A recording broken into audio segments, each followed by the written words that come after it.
All right. Let's get right into it. Thanks for being in here. Thanks for hanging out.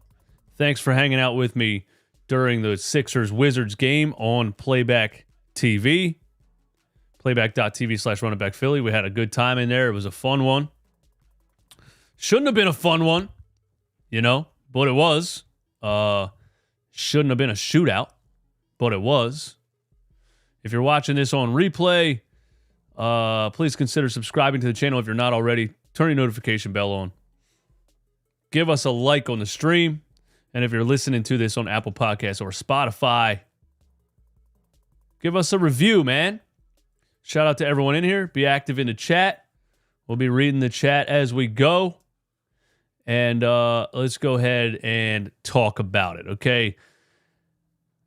The Philadelphia 76ers have a shootout with the Washington Wizards. Let me say that one more time. The Philadelphia 76ers have a shootout with the Washington Wizards. And look, we're not going to overreact. We're not doing that because they haven't played a game for 5 days. Joel Embiid and Tyrese Maxey haven't played a game for 7 days. Nick Batum hasn't played a game for 7 days. Kelly Oubre hasn't played a game for a month. And Tobias Harris is just Tobias Harris. Oh, I do have the Celtics on the scoreboard. My bad. I was testing something earlier. Yeah. So we're not going to overreact. This is like what Kendrick Perkins said the other night.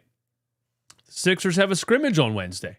After they lost to the Celtics, he said, hey, they have a couple days off to get their stuff together, and then they have a scrimmage on Wednesday against the Washington Wizards where they can work out the kinks and everything. And that's how I feel about it. I wish they would have come out with a little bit more intensity. I wish they would have played better defense pretty much the entire game. But it is what it is. They shot 29% from three. They started the game 0 for 13. The Philadelphia 76ers started this game 0 for 13 from three. And yeah, you have 5 days off. You get a bunch of players back that haven't played for a while. You have a bad shooting night. You can't buy a bucket the entire first half. They start the game out 0 for 13. And it is nice that performance was against the Washington Wizards, because against the Washington Wizards, you could start a game out 0 for 13 and still win the game.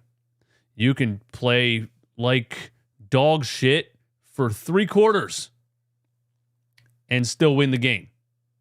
And that's exactly what happened. Joel Embiid drops 50. Now, yeah, I know what the naysayers are going to say. I know what the people in the Boston Celtics fan base, in the wherever else fan base, a lot of Sixers fans also, and rightfully so, they're going to say, I don't care. He never does this against the best teams, whatever. But it's still a 7'2" center scoring 50 points in a basketball game. Scoring 50 points in an NBA game in the highest, the greatest league in the world. It's still incredible. It is. His talent is still incredible. Now, when last time we played the Wizards, he's dropped 48 and 3/4. And when we played the Wizards that time, I was looking at, Gafford, and I said, who's their backup center? And I said, it's Mike Muscala. That ain't going to work out. That was the game that he dropped 48 and 3/4. They have nobody that can guard Joel Embiid. Gafford does an okay job of doing his best to guard Joel Embiid, but realistically, they don't have anybody that can guard him. And he dropped 50. Gafford turned his ankle. Gafford and Joel Embiid both turned their ankle on the same play in the first quarter, and Gafford went to the locker room. And when he went to the locker room, I was like, oh, dude, who's going to guard him? And actually, the corpse of Danilo Gallinari comes in the game. I didn't even know he plays for the Wizards. Gallinari comes in the game. He can't guard Joel Embiid. Let's be serious. Muscala. Who else was in there? Kispert. Who else took a turn at guarding Joel Embiid? I can never say his name right. Avia. Let me say it. Let me say it. Denny Avdia. Denny Avdia. Whatever. That's what we're gonna call him. Denny Avdia took his turn trying to guard Joel Embiid also in certain points, and it's just not fair when you don't have a guy that's big enough to really hang with him. And he also, it's not just his physical ability, it's not just his strength. He got the jump shot going, and late in the third and a large part of the fourth, he got the jump shot going.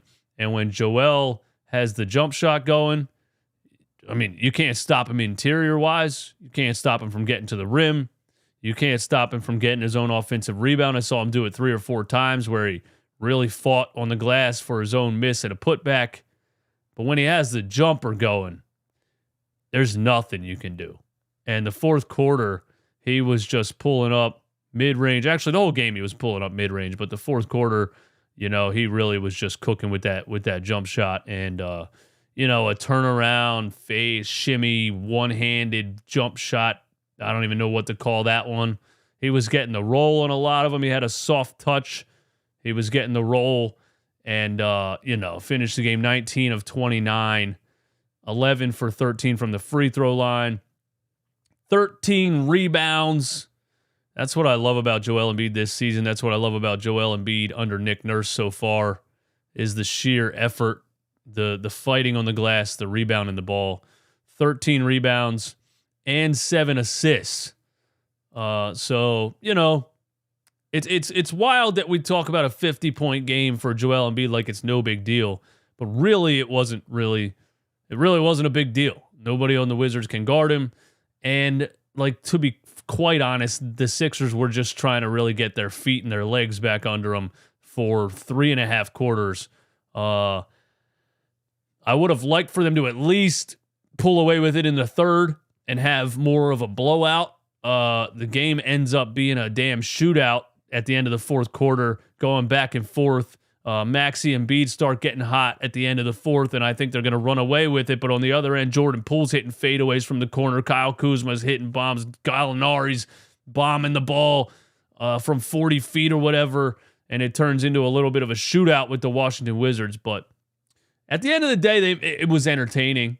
It could have been boring, right? That's how I look at it. Hey, it was entertaining. It could have been boring.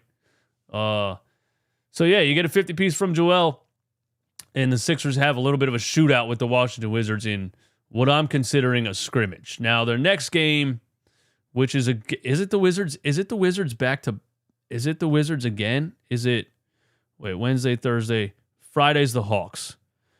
If the Sixers come into the game against the Hawks and show this level of just flat energy, then I'll be a little bit more concerned. But the fact that they had 4 days off and they had guys coming back that haven't played for a while, I just didn't really take it too seriously how they looked. I thought at halftime, the first half was pretty unacceptable. The defense they were playing, giving up wide open threes left and right, giving up offensive rebounds, giving up wide open drives to the rim.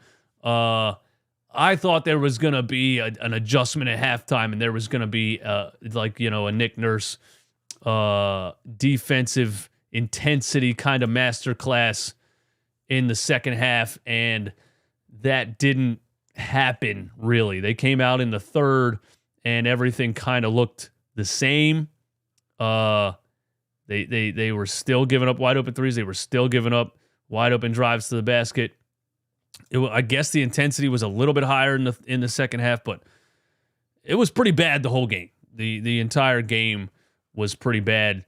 Again, they start the game 0 for 13 from 3. They shoot 29% from 3, and you still pull out a victory. At least they didn't lose. That's just the way I'm looking at it. Mr. Rudy, thanks for the support. As always, Toby needs to be sent to the bottom of the abyss. Kelly was beautiful in the fourth. Need more Rocco minutes. Thanks for the comment, my guy. Thanks for the super chat. Yeah. So Tyrese Maxey, where's his, why can't I scroll? Where's the scroller on the ESPN thing, man? There it is. Tyrese Maxey gives you 26. He was a plus 12. I thought Maxey had spurts where he took over the game. I thought Maxey, played a good game. The first quarter, he was kind of doing that passing up open shots thing, and I was getting frustrated a little bit at some of the shots that he passed up. But again, he was feeling out the game, and then he really picks his spots in the second, in the third, and he gets going. I liked the Maxey game. I liked it. He had a run in the third and the fourth where he starts to get to his floater. Then him and Joel at the end playing the two-man game really kind of put the game away. Ends up 131 to 126, a lot closer than it was realistically. But, I like what Maxey did. Finishes at 26, a plus 12. Kelly Oubre returns. And yeah, what Kelly Oubre did was beautiful. And actually, in that fourth quarter, Kelly Oubre is the one that brought that. Kelly Oubre is the one that brought that spark. And that's what the Sixers missed from this guy. That's what they've missed from him even before he ever got here. That's what they've missed from somebody. They've missed that guy, that 6'7" wing with length and athleticism that can play both ends, that can drive and, run up and down the floor and finish in transition. And he just has a level of intensity that this team has missed off the bench for a long time. And yeah, in that third quarter, I believe it was, Oubre just brings a level of intensity. He just brings this kind of fire onto the court. And, everybody else is kind of jogging around doing this thing, looking real lackluster in the game. And he's just out here trying to dunk on people, diving for loose balls, screaming, yelling at the referees. Like, he just brings a level of fight and fire to this team that's just incredibly valuable. And it was great to have Oubre back, man. It was great to have him back. He started the game with a wide open dunk. Had a couple of takes to the rim. Had a corner three in the first half. The fourth quarter, yeah, he just had some very Kelly Oubre plays, man. And you gotta love it. You gotta love it from Kelly Oubre, man. The beginning of that fourth, when the team was really lacking energy, it was Kelly Oubre. Now he tried to dunk on Kyle Kuzma and got blocked at the rim, but you love the effort.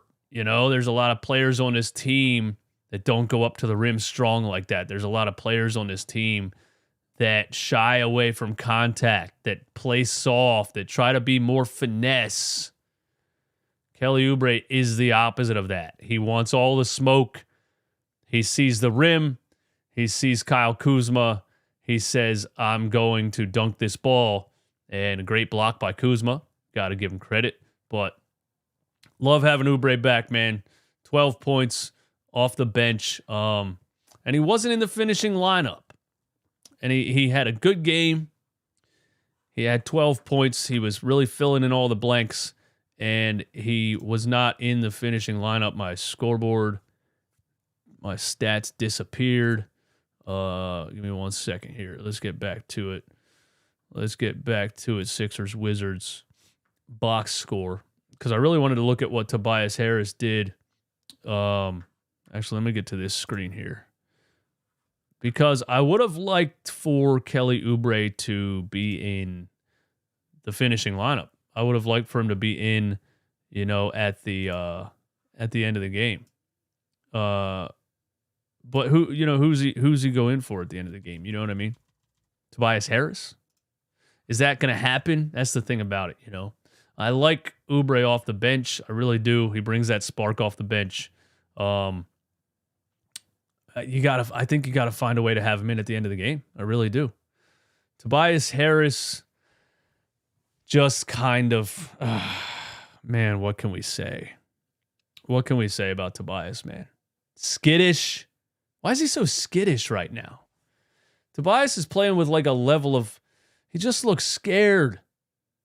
He came out in the third quarter and looked differently, which makes me think that Nick Nurse was talking to him like, yo, what are you doing? You know what I mean?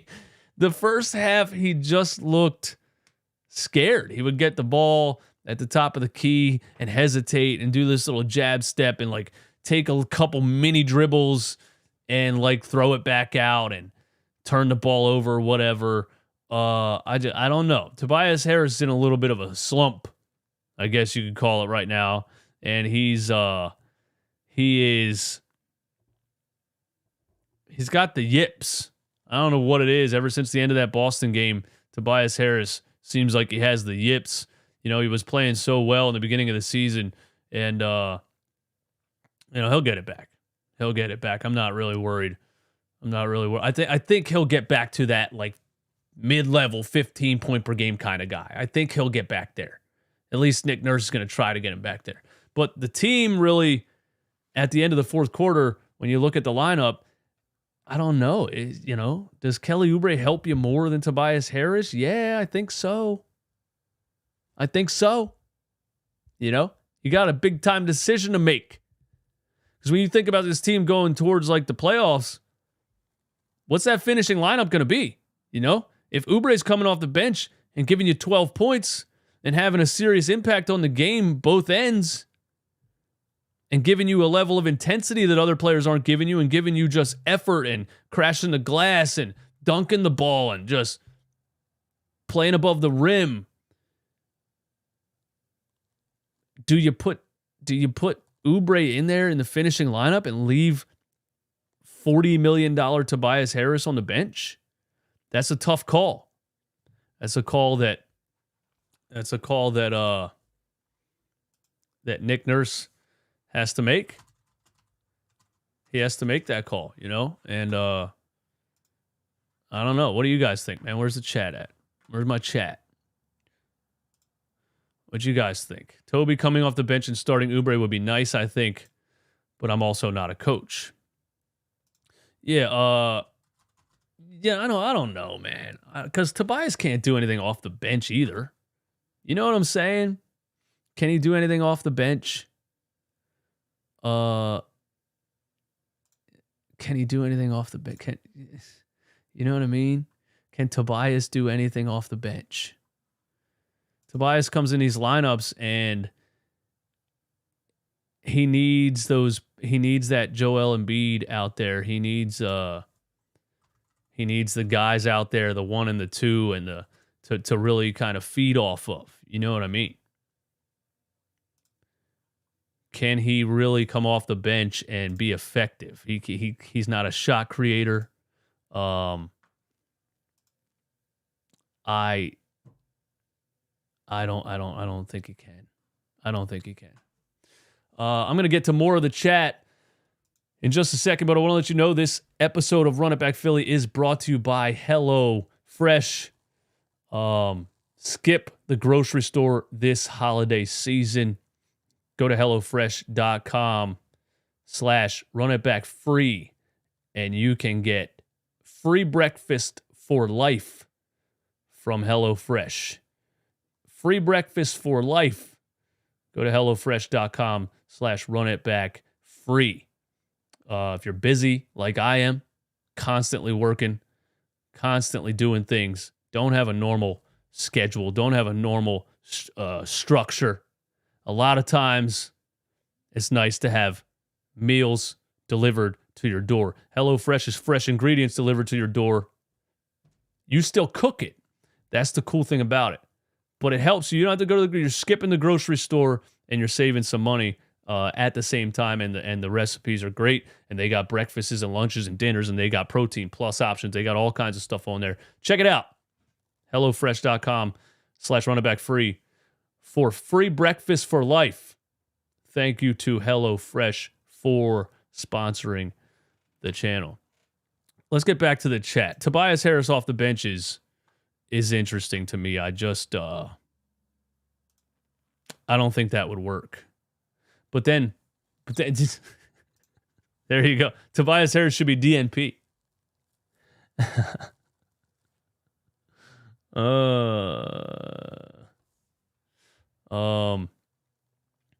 M33C is in here again trolling. And let me get to some comments that actually give us some value here. Thanks for subscribing, John Norman. Appreciate that. Let's go through my notes here. The rust is evident in the first quarter. Rust. We'll call it a rust game. Scrimmage, like I said. The Wizards beat us in the first quarter. And we were down 10 in the second. Corey Kispert and Mike Muscala turned into Klay Thompson and Steph Curry in the second quarter. I could not believe my eyes. We could not stop any of these guys on the perimeter for the entire first half. Gafford chokeslammed Joel Embiid, and it wasn't reviewed. Kind of tackled him from behind. Joel's like, how's he allowed to grab me around the neck? Joel's yelling at the officials, and nobody says anything. I can't figure that one out. DeAnthony Melton was actually keeping us alive in that second quarter. We were struggling. In the first half against the Washington Wizards. And then we go on an 11-0 run. And you knew it was going to happen eventually. It's not like you sat here and said, we're going to lose this game. We go on an 11-0 run and still, back and forth in the third. And like I said, turns into a shootout. But I had no real fear that we were going to lose the game. Joel Embiid in large stretches of the game really, I felt like he was the only player that could make a shot. And it was nice that everybody else was kind of off and Joel was on. Joel was very on.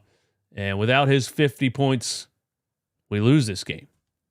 Without Joel's 50, we do lose this game.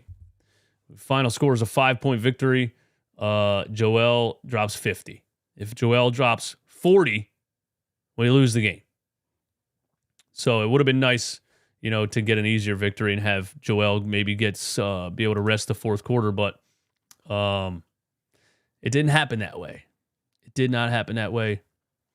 But it is what it is. What do you guys think? Are you guys upset about this game? Or are you sitting here like, I can't believe we're going down to the wire with the Washington Wizards? This is terrible.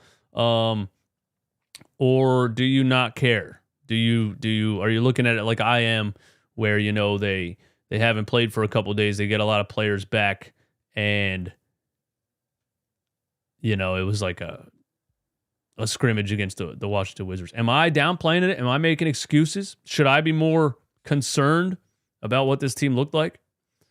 Nick Marchetti, what's up, my guy? Batum and Oubre are the perfect players needed to surround Embiid and Maxey. Absolutely. Nick Batum's passing ability, his shooting ability, and then they're two different. You get those two role players, two very different role players, right? One's a finesse guy that can run the high and low with Joel and pass the ball and step out to the 3-point line, quick trigger guy, Nick Batum, and then Oubre's just that wild card athletic player, who can shoot, who can pass, who can drive, who can finish, who can just provide you with energy. And yeah, it's like the Tobias. I don't want to talk about Tobias Harris every episode of this show, but it's tough right now because we've said for kind of a long time that Tobias Harris doesn't fit next to Joel Embiid and on this team, and that it's a weird fit. And now you're looking at adding these role players to the team, and it's like, now it's even a worse fit for Tobias Harris. Now you have these guys.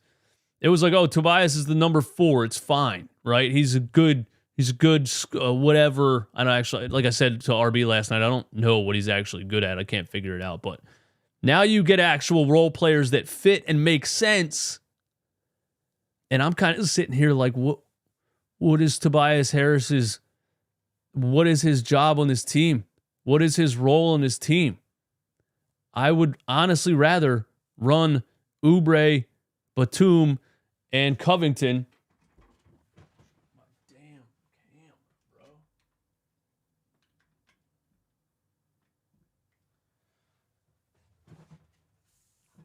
Let's see if we can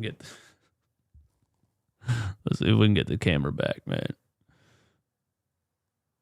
I've been having some issues lately. It's a late one. And I almost fell asleep during this game also.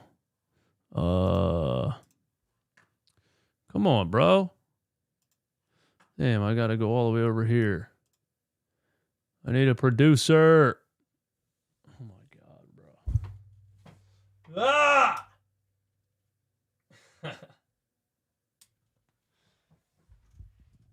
My camera's operating like the Sixers operated against the Wizards for the first 3 quarters. We got it. We got it back. We're back in business. Toby's in a slump. Do you think he comes out of the slump? MH, I'd like to see a big lineup of Melton, Oubre, Batum, Rocco, Embiid. There was a lineup in the first quarter that was similar. There was a lineup in the first quarter that was definitely similar to that. I think it might have. No, there was a bench lineup in the first quarter that was Paul Reed was in there. It was Melton, Oubre, Batum, Rocco, and Paul Reed. And really, Oubre was carrying that. Oubre was carrying that lineup. You know what I mean? Without Oubre in that bench lineup, they don't have anybody that can go get something, that can go do something, you know? And that's why he's missed so much on this team. And, you know, all the fans of other teams that keep saying I'm overrating Kelly Oubre and all of these things, it's about what the Sixers lack more than rating Kelly Oubre at a certain level. You know what I'm saying? It's about the fact that the Sixers don't have a player like Kelly Oubre. And he's the guy that fills into it. Are you buying into Kelly didn't get hit by a car rumor? Kelly's back. That's what I care about. What I care about is Kelly Oubre got a fractured rib. Kelly Oubre healed up. And Kelly Oubre came back and is playing for the Sixers and contributing again, and that's what I care about. I don't care what happened. But, like my dude in the playback stream said in the chat, Kelly Oubre coming back and doing his thing is just like riding a bike. I wanted to make sure I said that because it was a great comment. Let's see. Tobias is who he's always been, plays well for 5 to 10 games in a row, then reverts back to normal facts. But what do you really do is what I'm saying. You know what I mean? What do you really do? Maxey kind of passive the whole time, or maybe Nick Nurse not want to show all his tricks. Maxey had 21 points in 3 quarters.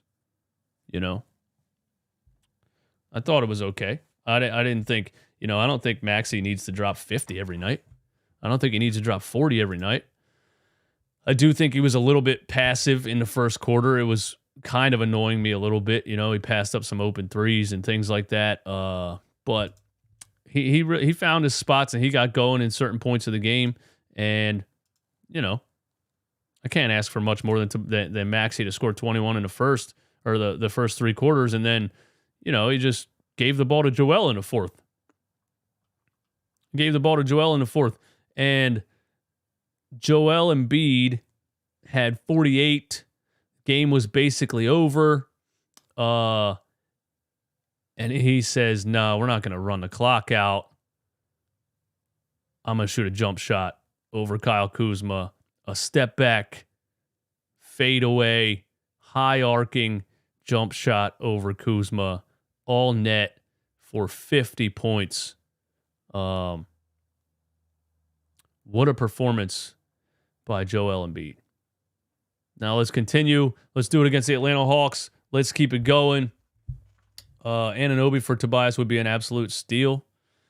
Yeah, why would the Toronto Raptors do that?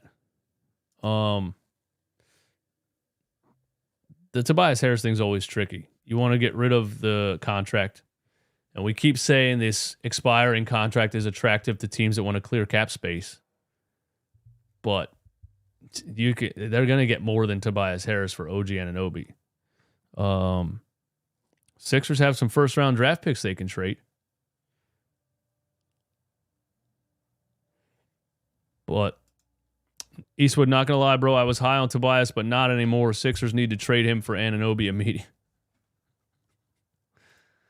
You're not getting Anunoby for Tobias Harris unless the I mean, well, Anunoby's on an expiring too, so that really doesn't even do anything for the Toronto Raptors. If they're trying to clear cap space, they can trade him for a lot. They don't have to take Tobias Harris in return. You know what I'm saying?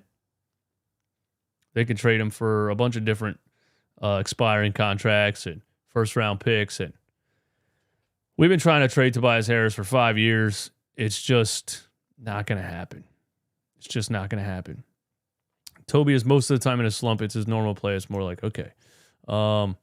That's all I really have to say about this game, man. I don't want to spend too much time on this. It was the Wizards. It was a scrimmage. It ended up being a shootout. It shouldn't have been, but like I said, the Sixers didn't play for a couple of days. They get some players back. They get their feet under them, their legs under them. And at least they pulled out the win. If they would have lost this game, that would have been annoying. I still probably wouldn't have really cared that much. But they pull it out. They get the dub. It was a nice scrimmage. And that's really all I got to say, man. I'm going to get up out of here. Thanks for tuning in. Thanks for hanging out with me. If you're brand new, subscribe to the channel. That would be greatly appreciated. Hit the like button. Turn your notification bell on. I'll see you Friday. Atlanta Hawks.